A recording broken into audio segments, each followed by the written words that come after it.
Est-ce que vous êtes chanceux ou pas en amour? Venez nous le dire avec Christophe A qui vous aidera justement à décoder pourquoi vous n'êtes pas chanceux. Ce livre s'appelle Provoque ta chance aux éditions Albin Michel. Marjolaine, pour vous, visiblement, vous êtes chanceuse. Bonjour. Bonjour Catherine, bonjour Christophe. Bonjour. Je suis contente Vous d'être m'appelez parmi Catherine? vous. Ah, pardon, excusez-moi. Non, mais c'est pas grave, pourquoi pas. Non, je sais pas pourquoi. Mais ce serait intéressant justement de savoir pourquoi vous m'appelez Catherine. Alors en fait, j'ai rendez-vous avec quelqu'un qui s'appelle Catherine juste après. D'accord, voilà. Donc, ok. Donc, bon, j'ai le dossier devant moi. Et bon, voilà, c'est bon, l'affaire est close. Désolée. Mais je vous en prie, c'est pas grave du tout. Mais j'étais obligée de relever parce que je pense que tout le monde avait remarqué. Oui. Désolée, c'est il y a que moi. Alors, pour moi, oui, je me trouve très très chanceuse en amour. Et j'ai été élevée pareil, mes frères et sœurs, on est 4 enfants. 3 filles et un garçon. Et je suis la seule à être, on va dire, comme... pour moi, c'était vraiment... j'en parlais même en famille. Vous voulez dire que vous êtes la seule à être chanceuse en amour? Pas chanceuse, dans le sens où...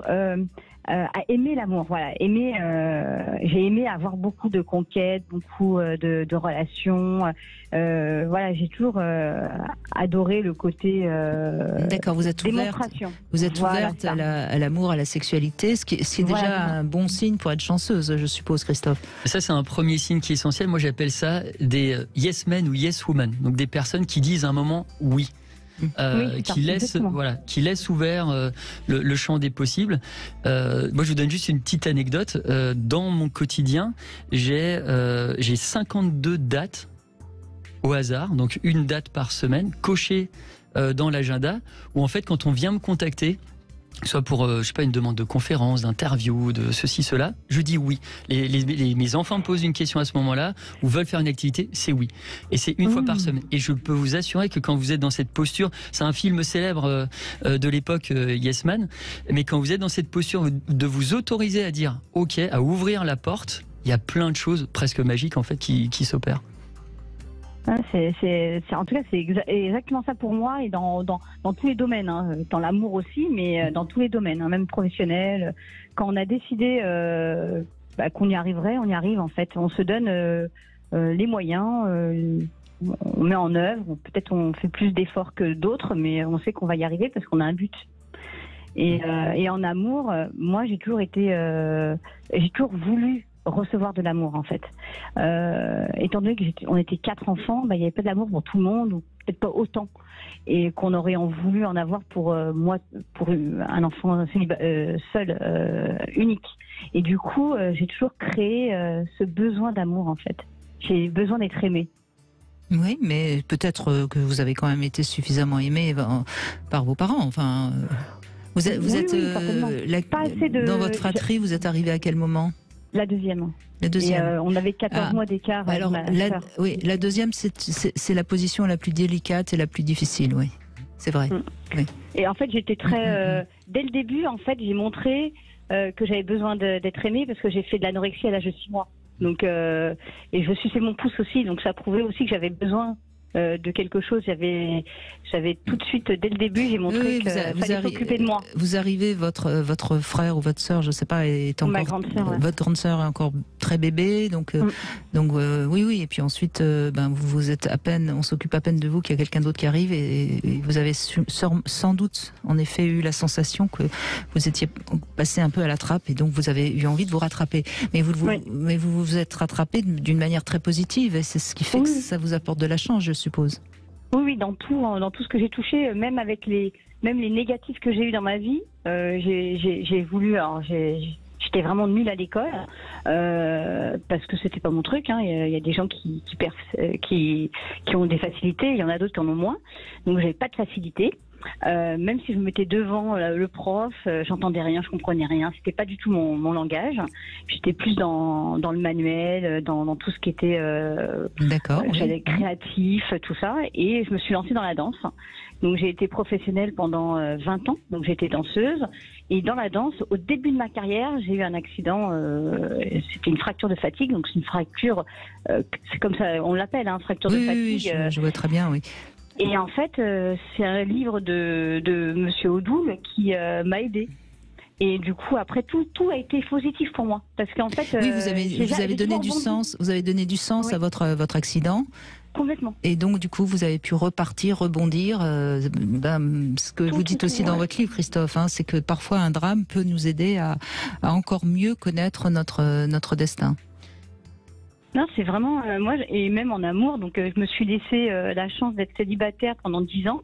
Je me suis dit bon, l'horloge biologique arrivera, mais je préfère qu'elle arrive le plus tard possible pour avoir des enfants et tout, parce que je sais que c'était une contrainte pour moi de se dire avoir des enfants, tout ça. Mais pour moi, c'était normal. Ma mère a fait 4 enfants, voilà, c'était un peu un schéma que je voulais reproduire. Et en fait, par contre, je me suis dit, j'ai pas envie d'être embêtée. Tout de suite, j'ai envie vraiment de vivre une vie, de m'épanouir, d'être une femme libre, dire oui ou dire non, et pas tout de suite m'enfermer dans un mariage et devoir et me consacrer à des enfants sans être totalement épanouie moi-même. Oui. Ouais. Oui. Oui, en tant que danseuse, en plus, c'est assez fréquent. Hein. Oui. Et puis là, c'est ce que j'ai fait. Bon, après, j'ai tout décidé un peu, pas bêtement, mais on met sa chance comme on veut. Hein. Moi, c'était vraiment la création d'une famille avec tout ce qu'il fallait autour, la maison, les trucs, voilà, les valeurs. Et c'est vrai que ça empêche l'épanouissement de soi. Parce que dès qu'on met beaucoup de choses, on oublie, en fait, on s'oublie. Et donc du coup, on oublie aussi l'autre. Hein. Donc c'est plus dur en fait. C'est plus dur de réaliser tout ce qu'on a envie quand on essaye de tout écrire. Mais bon, après, je sais que... Mais ça, c'est aussi quelque chose d'important. C'est vrai que si on veut faire trop de choses, on a quand même que 24 heures par jour et provoquer sa chance, c'est peut-être aussi de mettre. Enfin, moi j'aime bien la parabole des petits et des gros cailloux que vous connaissez certainement, Christophe. C'est-à-dire qu'il faut d'abord mettre en place les gros cailloux dans le vase et ensuite on remplira avec des petits cailloux s'il y a encore de la place. Sinon, tant pis. Et puis il y a aussi une notion importante dans la chance, c'est choisir en fait où on veut aller. Et dans ce que vous dites, on sent que vous êtes entrepreneuse en fait aussi de votre vie. Vous avez choisi les directions à donner. Et moi, ça me fait toujours penser à, c'est ce que me disait le bras droit du commandant Cousteau dans le bouquin, François Sarano. Il disait, quand on est en plongée dans l'obscurité totale, en fait, on a juste notre lampe qui va éclairer un truc. Et pour beaucoup, c'est un problème en fait. Mais on voit pas tout ce qui est autour. Il suffit un moment de bouger la lampe en fait, pour peut-être voir un super poisson, un super corail, quelque chose de chouette. Il faut élargir son horizon encore. Il faut élargir son horizon. Mais la lampe, c'est nous qui la tenons en fait. C'est nous qui allons éclairer une chose. Et on reste quelquefois trop focus sur du négatif. Et vous l'avez dit à un moment avec votre parcours scolaire. Vous auriez pu à un moment en faire même presque un handicap ou un espèce de mal-être ou placer ça vous placer en position d'infériorité. Vous avez plutôt choisi d'éclairer autre chose. Et ça, c'est une aptitude qu'a le chanceux ou la chanceuse. Et on m'a toujours considéré comme ça dans la danse, dans le professionnel. C'est que, ah oui, mais toi, t'as de la chance. Tout ce que tu touches, t'as de la chance. Alors, bien sûr, au début... Je sens que ça vous agaçait un petit peu. Oui. Quand j'étais jeune, quand j'étais jeune, ça m'agaçait pas parce que du coup, j'en profitais. Pour moi... peut-être qu'elle avait raison, j'étais plus jeune, j'étais assez ignorante, voilà, je croyais à ça. Et puis jusqu'au jour où on grandit, on mûrit, on se dit c'est pas possible que voilà, la chance c'est moi qui la crée là. Je suis partie en Angleterre à 34 ans. Qui l'aurait fait? Il y a plein de trucs que j'ai fait que personne n'a fait dans mon entourage, donc ils donnent moins de chance puisqu'ils l'ont pas fait. Donc voilà. Et maintenant, là, je suis en train de changer encore de métier. Je me dis voilà, je suis conseillère en immobilier. J'ai fait une formation grâce au réseau. Et c'est vrai que jamais j'aurais pensé à 45 ans avoir ma propre entreprise.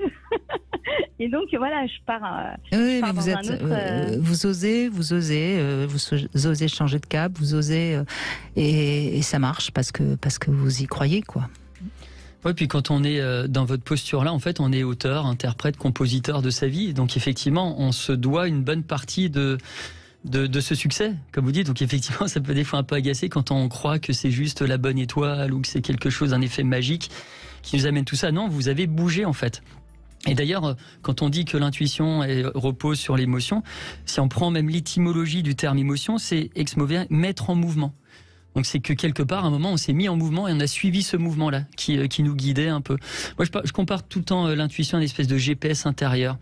Je crois que c'est aussi fiable que l'application Waze qu'on a dans nos voitures et qui nous amène finalement au bon choix si on tient compte finalement de tous ces messages entrants. Mais vous croyez qu'on a tous de l'intuition, Christophe Hague? Parce que faut-il encore avoir une bonne intuition pour pouvoir suivre son GPS? Alors on a tous un potentiel intuitif. Après, suivant l'éducation qu'on a eue, même suivant certains aussi facteurs génétiques, etc., on part pas tous sur la même ligne de départ.